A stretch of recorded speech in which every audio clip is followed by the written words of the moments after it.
Guru Nation, welcome back. Thank you guys so much. We're doing our tour across the world, and we're stopped in Serbia for a month because we had Stefan earlier, who's business development, somebody just getting started. And he said, you know what? You have to interview Vladan Chumic. He's a project manager, also So from Novi Sad, Serbia. You're a project manager associate? yeah, Okay, project manager associate. We have a lot of questions. Guru Nation always asking me, and I don't have the answers for them. But I'm pretty sure Vladan does. And then he started as a business development as well, just like Stefan. yeah. So all the way from Novi Sad, thank you so much, Vladan, for coming on.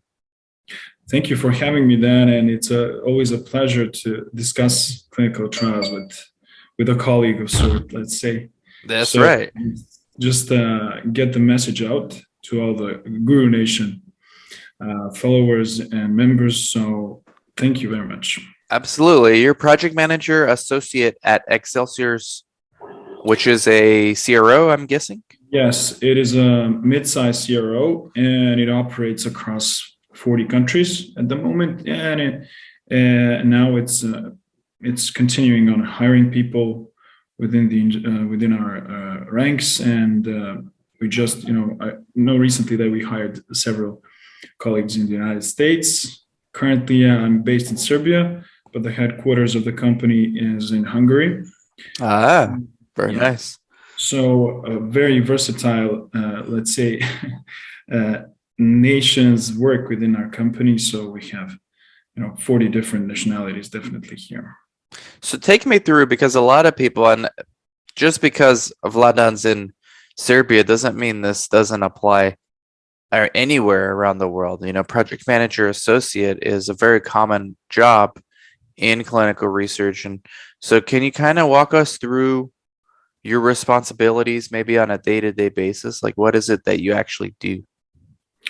Yes, well, this position offers a lot of insight into what happens after the project is won, and definitely you are in for a treat, since you are now tied to the sponsor and the client itself. So sometimes for several years to come. So Yeah, you better like them. you better like them. People change, people leave, join the team, then you get new members. It's a living organism, with a lot of moving parts, as they would say. So basically, you're the right hand. I know, at least in my company, I'm the right hand to the project manager, and basically we discuss together with our team, prepare meetings, create meeting presentations, follow some requests to our systems, give requests, revoke them, then just like Don Vito Corleone of the project. You got learn the ropes, and just connect with the team and all agree to the same strategy on how to deliver the project. I like that Don Corleone reference, because it's true. Anybody who has a problem, for anyone who saw that movie in the beginning, people are coming to him for problems they have, and he's solving them. And this is actually a very good analogy, because project manager, people only come to them when there's a problem. They don't come to them to say, hey, you're doing a great job. They come to them and say, hey, we got a problem. And it's anyone, sites, the sponsor, the CRAs, the vendors, they all come to the project manager first. Yeah, you are basically responsible for everything, and it all comes down to you. And I know my project manager, to whom I am associate, so I know how responsible she is, and how, let's say, I still, since I'm still new at this position, I admire how she handles everything. Like, she has like 10 hands. it's That's amazing. I worked briefly, very, very, very, very briefly, for a mid-sized CRO. I'm a contract CRA now, and I work with a Korean CRO on the side. But I don't interact with the project manager. But at the other place, I only stayed for a few months. I work with the project manager on a daily basis. Man, I have so much respect for the project manager, it's probably because I'm probably wouldn't be good in that role. That's why I have so much respect for it.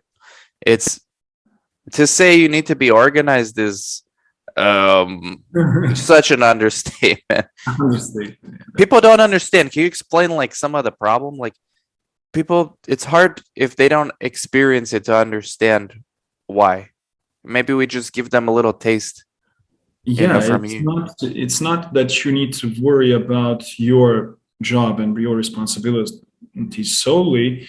You now need to know, you delegate a task to a team member, and then you need to, just don't micromanage them. You need to trust them that they'll do their part of the work. And sometimes it's really, really difficult, since you gotta tackle several teams at once. So you got to know what the vendor management is doing. You got to know what the clinical is doing. You got to know what record management, regulatory, and so on and so forth. So, and there are milestones to be reached, and deadlines, of course, which is like the normal things within the project itself. So, and on the other hand, you have to handle the sponsor, maintain good relationship, present what they are interested in, and basically report every week, every second week, what depends on what timeline you agree upon.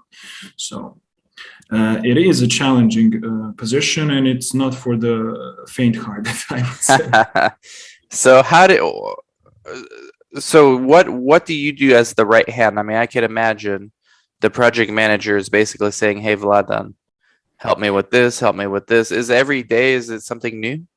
Every day, which why this is so interesting for me, is that every day I'm learning new things. And basically we do everything from meeting organizing to study team lists, different accesses, requests for some team members, all up to some helping with the SIV preparation, SQVs, and regulatory submissions. You need to oversee everything. So make sure that everything is in place at the right time, and so that we can meet these deadlines.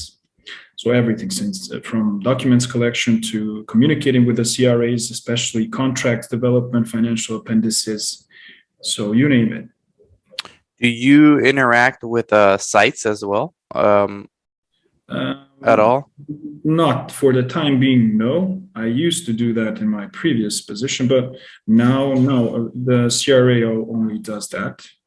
Okay. And yeah, so basically we work together when we're developing some contracts and some financial appendices.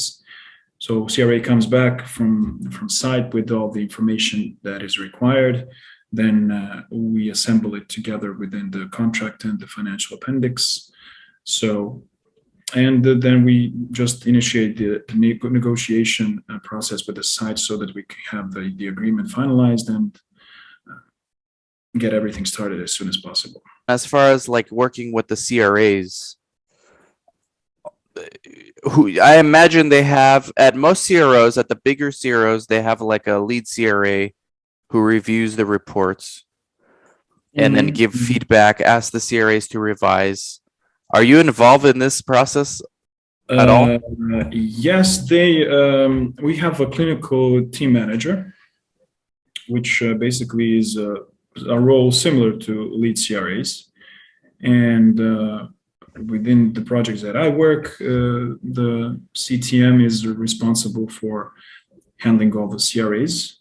Okay. And let's say translating all the information received from the sites during the SQVs, here included report review and finalization, and just presenting everything, all the information back to the sponsor.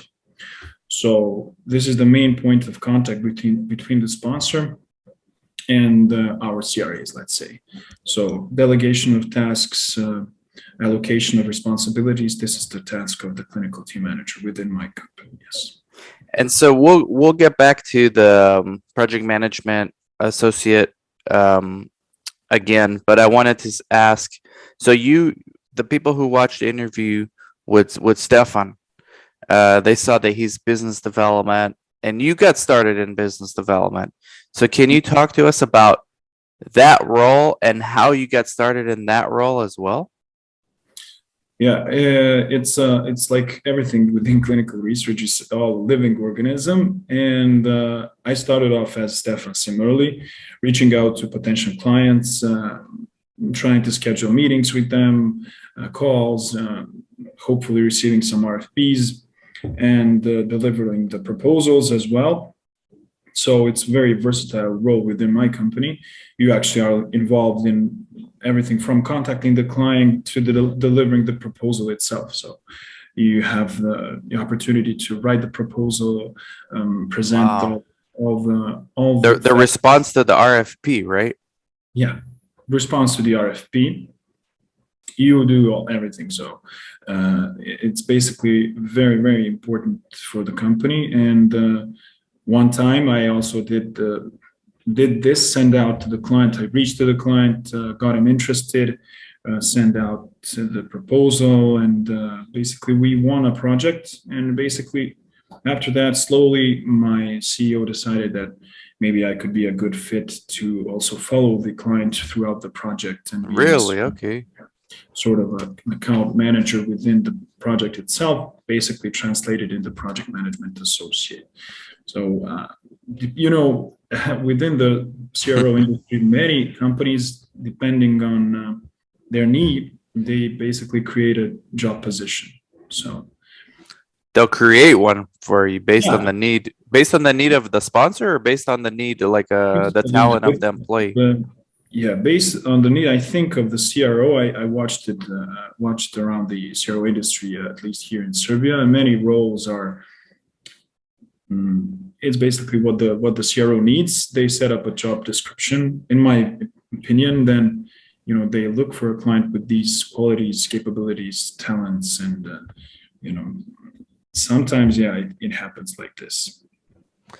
Yeah, and also jobs changing a lot because here right now we're seeing, and I think all over the world we're seeing this traveling coordinator, which is Mhm. going to patients' homes to do the study or going to various clinics around the region to do the studies. There's a lot, especially around COVID.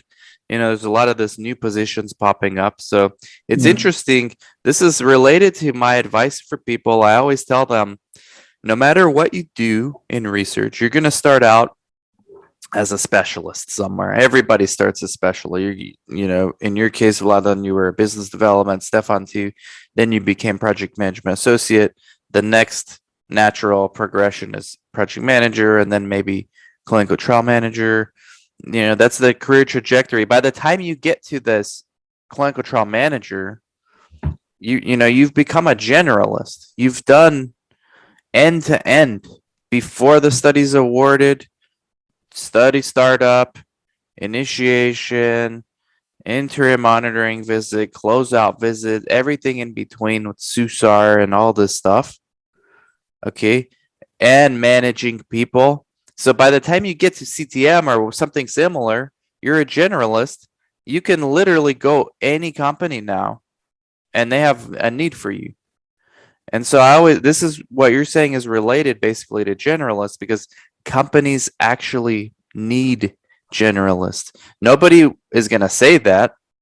They're going to want to hire you for a task. But now it's your job, just like Vladan did, to figure out, okay, this is my task. This is the box I have to stay in.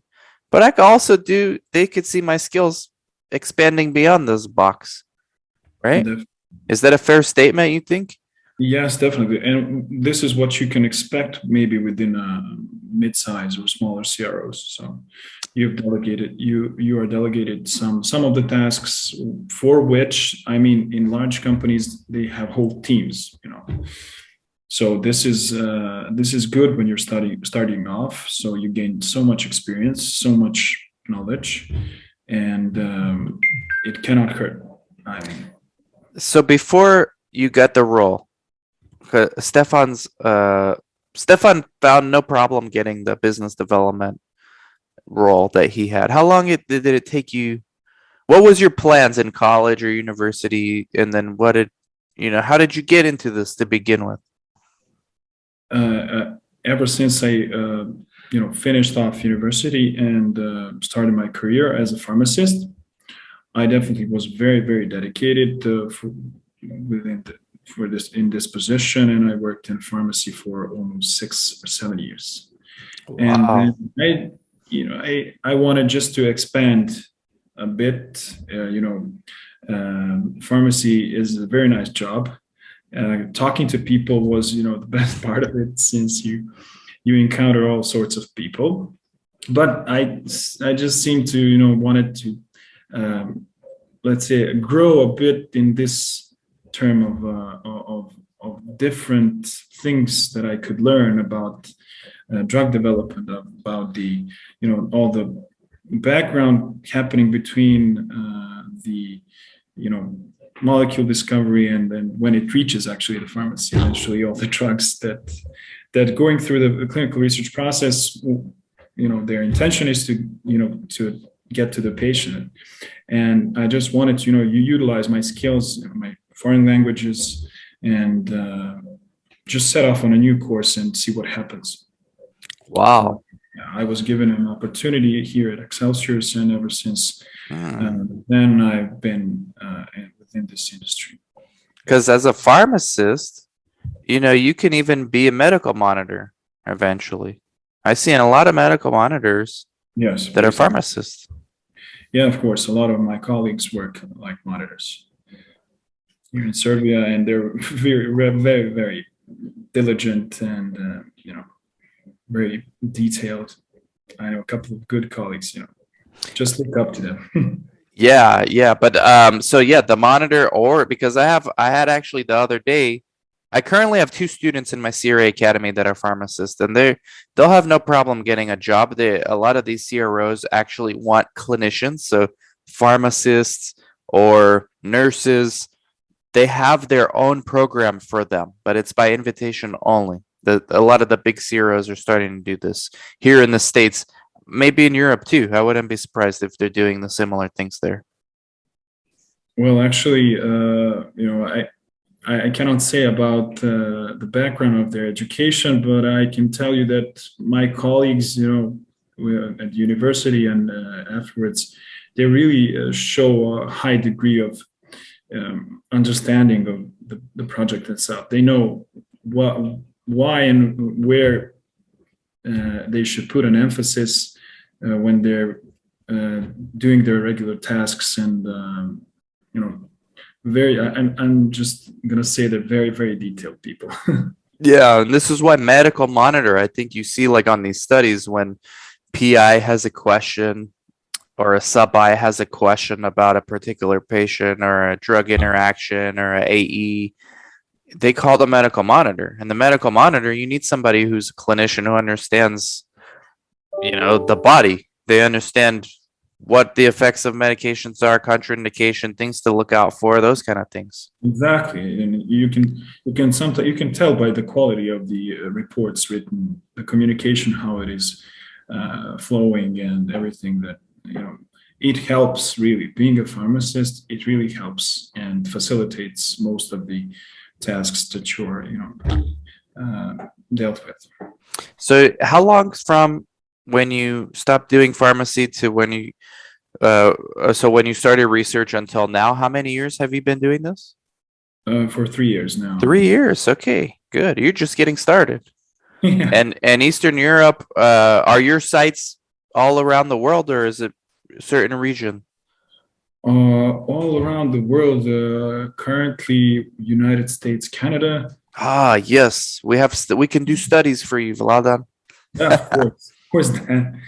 And I know we've been working with Japan, South Korea, basically Wow, India, it's UK. global. The world is flat, guys. Yeah, it's really interesting working with all kinds of people coming from different countries, really. I always like working on the international sites studies as a site, and then when you used to have investigator meetings, you go and you meet all the sites. They come from all over the place. I met a site from Ukraine at one investigator meeting, and then there's sites from the United States. They come from Australia. It's kind of cool to just meet with the other sites. I hope they bring back investigator meetings right now everything's by Zoom. Yeah, I hope so. I hope so too. Maybe some upcoming meetings should be organized, definitely. And so I'm wondering whether or not this will be online or maybe, a live session. I think they're going to continue being online for a few years, honestly, because they have to fix this vaccine things, right? There's a lot of there's a lot of people refusing to get vaccinated all around the world, and then there are people still getting sick even though they have the vaccine. So that once they improve this stuff, or we just somehow get over this, I think we'll start doing in person again, but it might take longer than we think, guys. Definitely. I mean, like everything in clinical research, it does have to last a bit. It takes time. I know there's conferences now, like US based conferences, so it's not really international people. Maybe there are, I don't know, but to do like an international investigator meeting, I think we're a ways away from the from something like this. Yeah, I know a couple of colleagues who went now some Copenhagen meeting. I think it was a conference, and I know we have some ongoing SIVs to be performed, and we're investigating about the number of people allowed at the site. Wow. Actually. So some remotely done. Yeah, remote's turning out to be the thing. So, what would you say is the most difficult part of being a project manager associate? Well, for the time being, the most difficult part is you got to be a quick thinker and really agile with all the Microsoft Office, let's say, package. Okay. Excel, PowerPoint, Word. Just be quick thinker and respond in a timely manner to the tasks to deliver to you by the project manager. Basically, if you need to stay open and not to have boundaries of your capabilities. So whatever is dealt to you, just try and do it, and you'll eventually complete the task. What's your biggest pain point as a PMA? Oh, I gotta say that the sometimes the meetings which last long, and now you gotta figure out what was being said, do the action items, log decisions. Are you doing the minutes? The minutes? Yeah. Wow. So you got to be extra double focused. You got to be focused, careful. And if you make a mistake, you misquote somebody. Then we need to go back. Are they recorded? Are those meetings recorded? I prefer them have them recorded. Yes. Yeah. So you have, like, if somebody said that's not what I said, you go back and look and see. It's like in court. Yeah, basically the same thing. That's amazing, Vladan. With this, you get to learn a lot. What do you do? Like, because over there, it looks like in you and Stefan, it doesn't hurt that you have the pharmacy background, I think, but you didn't really have problems landing the jobs, and a lot of people watching, I think all across the world actually have similar issues, is that they have problem getting their first job in research, and not everyone's a pharmacist. Yeah. So what advice you have for non-clinicians just wanting their first job? Because you can be project management associate without pharmacy. Yes, background. Of course. Definitely. You just you gotta you gotta be persistent in the network, and just talk to people, and eventually a position will come up. As I said, the companies sometimes just assemble a job description for you, and who knows, you just might be the right person for this job. I know I have a brother. He's now finishing up his law studies, and he also can work within this industry. They're hiring a lot of paralegals, of course, and a lot of contract specialists. So it's a large industry with different kind of roles set out. So many of my colleagues who have completed literature, English studies, psychology work as members of our team. So basically, just need to land your first job, as you said, CTA perhaps. Just learn Anything. I tell them anything. Here, if you get hired at a site to go collect blood and take out the trash, just do that because it's gonna lead to more things, especially if it's a smaller company, like you said. Yeah, definitely. With the smaller company offers you versatile roles and tasks to be completed. And basically, after a few years, if you decide to move on, the big companies will welcome you gladly. If you Yeah. tackle the kinds of small issues, problems, big problems, more or less important, you've proven that you can do the job. Yep. Last questions before we wrap up, and thank you so much. Are you on LinkedIn? Do you have a LinkedIn? Is it important to your career to have LinkedIn? Yes, definitely. You can meet a lot of people through LinkedIn. And this is basically how some people also get jobs. They got, their different HR is looking for you, offering you opportunities, doing the interviews. So my suggestion is just set up a good LinkedIn profile, be active, follow some. There are a couple of good groups on LinkedIn concerning clinical trials and clinical research. So definitely be a good idea to follow them. That's And awesome. Well, set up some alerts on LinkedIn from some companies, and the LinkedIn's critical. Everybody, I will have Vladan's LinkedIn underneath the video, so go connect with him. And also, if you're listening on the podcast, first of all, thank you for listening, guys. Second of all, look in the show notes, connect with Vladan there, because he'll have his LinkedIn. And look, project management associate, his trajectory is to be, I don't know, yeah, with the pharmacy background, you can be CTM, you could be medical monitor, you could do all kinds of stuff. Helps the definitely. network with people, guys. So just feel free to reach out. Any questions, any advice I can give you. You can get a lot. I'm so glad, as a fellow Eastern European by blood, by DNA, but also by birth. I love to see that region doing well, especially in medical research. Like Yeah. it's a huge growth area, all of Eastern Europe for our industry. Yes, especially in the field of medicine, a lot of people coming from this part of the world are very, very. We have good schools, and you can find top-notch doctors in Germany, in Austria, and I don't know, Switzerland, France. Their origins are from around here. So Yes. Love seeing it, guys. So everybody go connect. Thank you so much, Vladan, for coming on. thank you. And if you have any question, reach out. Yeah, we'll stay connected, stay in touch. So greetings to all my fellow clinical trials enthusiasts. Guru Nation all over the world. Serbia. Make your stop in Serbia, guys. Take Definitely. care. Bye bye. Bye bye.